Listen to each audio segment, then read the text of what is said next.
Viewers, hello. I'm cooking a pot of chili tonight. I'm using ground turkey meat instead of beef because beef prices are really high right now. So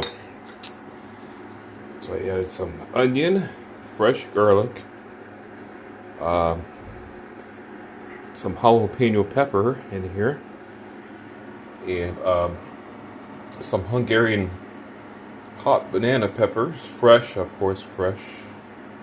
And two kinds of beans. I added a can of Great Northern beans and a can of chickpeas, and I used Indian hot chili pepper powder, and some hot paprika powder, some black pepper powder, and some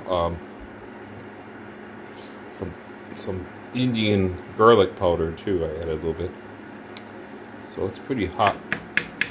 So this is it here tonight. It's pretty hot too.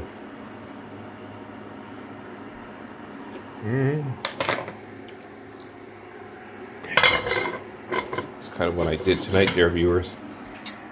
I made a nice pot of hot chili tonight. Okay, it's still cooking here. It's not done at all. I'll be back.